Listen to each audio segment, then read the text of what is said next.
Hey guys, it's Jambros. I'm back with my 5th video in my series of Phase 3 and Phase 4 loot guides for physical DPS. Today I'll be doing Fury Warrior. Hopefully this guide will give you a good idea of which of the new items you'll want or not want, or help keep you or any potential loot councils doing some research well informed. Getting into the different sims, parameters, and general methodology I used Grok's Empire's TBC DPS Warrior sim. All the sims were done as a human warrior with the 180-second fight duration, just like I've used for all the other class loot guides to keep an accurate comparison between them. It's all purely single target, which I know warriors may not like since they're such a strong cleave class, but this was done with boss damage in mind. The sim targets are all 7700 armor and humanoid with all appropriate cooldowns, raid, and party buffs and debuffs. Battle chickens are not used in the case of these sims. The top 3 items to the tier per slot will be simmed for comparison, with some exceptions: rings, trinkets. All these sims, they use complete gear sets, and they don't just sim individual items. When swapping the pieces for testing, they will keep a maximum DPS output. For example, keeping 2-piece or 4-piece bonuses, or changing gems around to optimize around a hit rating or a hit cap. The tier 5 best in slot is used to simulate the opening of the tier. The replacing items will use epic gems, whereas the ones that were previously in our phase 2 will all be using rare gems. That will not be the case in tier 6 bits, where everything will be used epic gems without exception. And it's kind of used to simulate the end of the tier and how much of an upgrade or downgrade certain items will be in a final gear set. Starting with the talents, the Fury spec here uses a pretty standard one with Death Wish. This is the tier 5 bits with Dragon Strike and the season 2 weapon, as well as a 2-piece. Here's tier 6 bits. Yes, I know it does have War Glaives. Towards the end of the video, I'll be doing a comparison of the second best weapons behind these glaives. Alright, so let's get started with the Helm slot. Of course, the number 1 upgrade, just like basically all other physical DPS classes, is going to be Cursed Vision of a Sargeras. Note that warriors do have a couple other options for upgrade paths here. Helm of the Illidari Shatterer is not too terribly far behind, and the tier 6 helm is always an option if you have spare tier tokens. In Fulbus, the case is about the same. Illidari Shatterer is a surprisingly good option. It's only about 10 to 11 DPS behind, and it's probably going to be much easier to get, seeing as how it's a plate helm, and that Cursed Vision is one of the most hotly contested items until Sunwell. There are a couple options for the next slot here as well. The Choker of Endless Nightmares off Supremus and Choker Serrated Blades, the Trash Drop in tier 6, and those are pretty big upgrades, both of them. I do like to continue simming Braided Eternium Chain. Provides such a good benefit for your group with that extra crit rating. Endless Nightmares in particular starts off as a really good option, but as you can see here, moving into full tier 6 bis, Choker Serrated Blades really closes this gap because it has Armor Pen on it. It still comes up a little bit behind, but it's only by 4 DPS, and it's actually worth picking up because Endless Nightmares is just so contested. It may be useful in phase 5 as well. The shoulder slot has a really easy upgrade path here. If you're a blacksmith, which most warriors were if you have Dragon Strike, and you can get this pattern to drop, the Swift Steel shoulders, it's nearly on par with the tier 6 shoulders right out of the gate, with only about a 1 DPS difference between them. However, the tier piece has armor, and the more you have of Armor Pen, then the better it gets. And as you can see here, that 1 DPS gap has widened to 6 or 7 in full best in slot. The expertise in the phase 2 leather shoulders is nice, but it just falls too far behind compared to your other options. As far as your cloaks go, you'll finally be able to replace that Vengeance Rat from all the way back in phase 1. The Shadow Moon Destroyer's Drape off Terran Gorefiend offers a significant upgrade at 15.1 DPS, and if you're not lucky enough to get it, Dory's Embrace is a really easy upgrade, which can be bought with Badges of Justice in phase 4. There is a new crafted cloak in phase 4 with a gem slot, just like the Vengeance Rat. It doesn't really give you much of an upgrade at all, coming in at 0.4 DPS. It would really only be used if you're desperate for a blue gem socket to activate your meta gem, for example. There's not really much of a change here in full tier 6. The Shadow Moon Drape is really just the best item in the slot, and is unfortunately also one of the hotly contested items of this tier. The chest slot does offer some of the biggest upgrades right away. As you can see here, the Onslaught Breastplate at 21.6, Heart Shatter at 15.8, and the Midnight Chest Guard from 27.3. The Warrior Tier 6 piece and the Leather Chest of Archimonde are both fantastic options. Even the Plate Chest off piece from Mother Shiraz falls a little bit behind the two. In Full Abyss, I found this pretty interesting. The tier piece has Armor Pen, but the Midnight Chest Guard came out a little bit ahead. I previously listed the tier piece as Absolute Bis, but it still remains one of the best options if you want to obtain the 2-piece bonus here in tier 6. It's also likely easier to obtain that tier token than the Midnight Chest Guard off Archimonde, as a few other classes will want that piece. The wrist slot doesn't really offer a whole lot in terms of upgrades, unfortunately.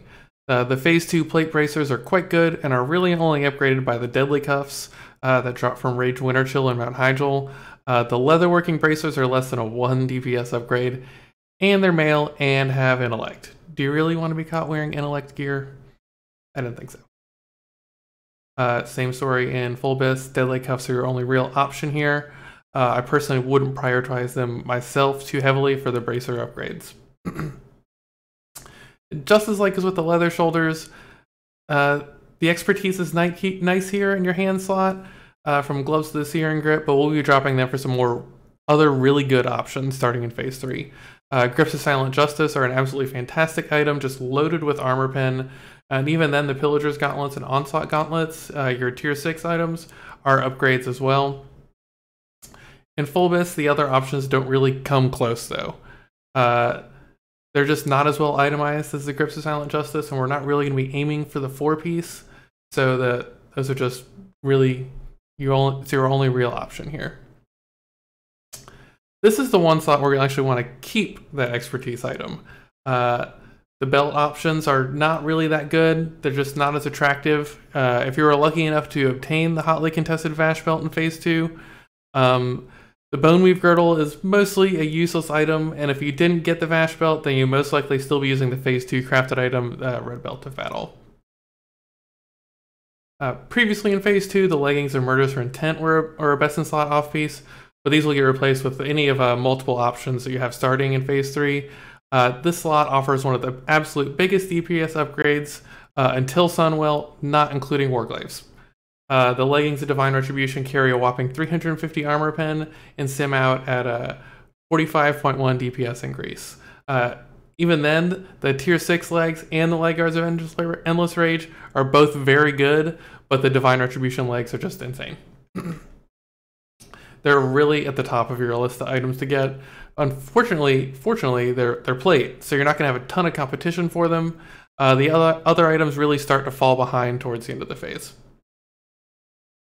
Dread Boots of the Legion is a really solid upgrade in the boot slot over the War Boots of Obliteration, and you just don't really have any other options. The Soft Step Boots offer an immediate upgrade of 15.5, but they're not particularly well optimized for Warrior and are of much better use on other classes. Same story in full tier 6 Bis, they're about 10.7 DPS behind the Dread Boots, plus you don't want to get caught wearing intellect gear, right? In Phase 2, Band of the Ranger General and the Ring of Lethality were the best combination of rings you could get. And the Ranger General ring in particular is still very strong. The Storm Rage Signet ring is a very large upgrade, but it's also a very hotly contested item, and the Signet of Primal Wrath, while very good, isn't available until Phase 4. The Unstoppable Aggressor's Ring and Band of Devastation, they don't really provide much of an initial upgrade if you're looking to replace Ranger General. The Ring of Lethality is another story. Unstoppable Aggressors and Band of Devastation become options for about a 4 to 6 DPS upgrade if they're available. In full tier 6 Bis, I put together a chart for all the different combinations. Storm Rage and Primal Wrath are definitely tops, but Band of the Ranger General and Unstoppable Aggressors, they come out very close. So even if you're not able to obtain one of the 2 best in slot rings, these are pretty good options. For Trinkets, the DST is still the king of trinkets for a Fury Warrior, but with the release of Phase 3, you'll finally, hopefully, be able to see a Madness of the Betrayer. It's a very good trinket with hit, AP, and an armor pen proc that Warriors value so highly. Tsunami Talisman and Berserker's Call, they remain viable options here if you're unable to get a Madness or DST. I was really surprised how well Badge of the Swarm Guard still simmed here. only 4.7 DPS behind in a 180-second encounter. Do keep in mind that trinket in particular, the longer the encounter goes, it continues to lose substantial value. Hunters might hate you if you have it, but the Serpent Spine Longbow was your Phase 2 best in slot ranged item. Their other ranged slot item, the Twisted Blades of Zarok off Gorefiend, they're not an upgrade at all, even right out of the gate. But with the release of Phase 4, the Ancient Amane Longbow from Zul-Aman becomes a really enticing option. The other options don't really come close to the ZA bow. 13.5 and 16.5 DPS behind. Those are pretty big DPS losses for a range slot item, and that armor pen item is really useful for a warrior. And finally, the weapons. I'd wager most warriors ended up as a blacksmith for a very good Phase 2 weapon in Dragon Strike. There are not a lot of great options for your main hand in Phase 3 and Phase 4 for upgrades, except, obviously, the Warglaive of Azzinoth. This individually offers a pretty good 15 DPS upgrade, and if you're not a blacksmith, the Season 3 Arena Sword is pretty close at only 3.2 DPS behind. Obviously, downgrading from a set of Warglaives is going to be a big DPS loss. Over 100 DPS, not even including the bonus AP when fighting demons. I'll be comparing the Warglaive set bonus here in a moment. This is a pretty interesting slot in the offhand weapon, because the Warglaive is best in slot because of its set bonus, but is not individually the best in slot item here. The largest upgrade here without access to the glaives is the Season 3 Arena weapon at almost 20 DPS. A very solid upgrade. Even if you're unable to obtain the arena rating for it, the Blade of Infamy off Anetheron and Mount Hyjal is a 10 DPS upgrade as well. Again, obviously, losing the set bonus is a big DPS loss. The Season 3 weapon comes out a good bit ahead of the Blade of Infamy here. So let's do the total DPS gain of Warglaives of your next best set. If you're not a blacksmith, double arena weapons are best. If you are, Dragon Strike offers like a 3 DPS upgrade. The delta DPS from Dragon Strike to the main hand is about 15, and the offhand is 12.7. Keep in mind that one's actually a small DPS loss. The bonuses of these glaives are crazy good. The haste bonus comes out to about 86 DPS, and when you're fighting a demon, it's another 104 DPS. Altogether, upgrading from Dragon Strike and Season 3 weapon to a set of glaives will net you a little more than 190 DPS purely single target against most bosses until the end of the Burning Crusade. So, a little bit of a summary here. These are your mostly useless items. The Insidious Bands, the Deadly Cuffs are just straight up better. The Twisted Blades of Zarok, you'll never want to use this. And the Bone Weave Girdle, if you have had the luck to get a Vash Belt in Phase 2. These are great upgrades if your business is not available. I'd really like to note the Illidari Shatterer helmet here. It's very good. The Serrated Blades is a good upgrade too, contains a lot of armor pen. The Vengeful Gladiator Slicer, I mean, even if you are in line to get the Warglaives, these are a good item to get because there's no guarantee that they will drop for you. They are pretty rare. And these are your highest priority items. Obviously your Warglaives, Cursed Vision should be at the top of your list. Pretty unique to warrior classes in particular. A lot of these plate items, Grips of Silent Justice, Leggings of Divine Retribution, and Dread Boots of the Legion, you're not going to have a whole lot of competition for these and are absolutely massive upgrades. And as always, the Storm Rage Signet Ring, that is a very hotly contested item, and the Zul-Aman bow has armor pen as well. And that's it. Thanks, guys. I had a lot of fun making this. Had a lot of fun talking to different people from the Warrior Discord and doing lots of sims. Feel free to subscribe to this channel. You can follow me on Twitch. I raid 2 to 3 days a week these days, usually on my rogue. But if you have any questions, please let me know and come chat with me. Thanks, guys.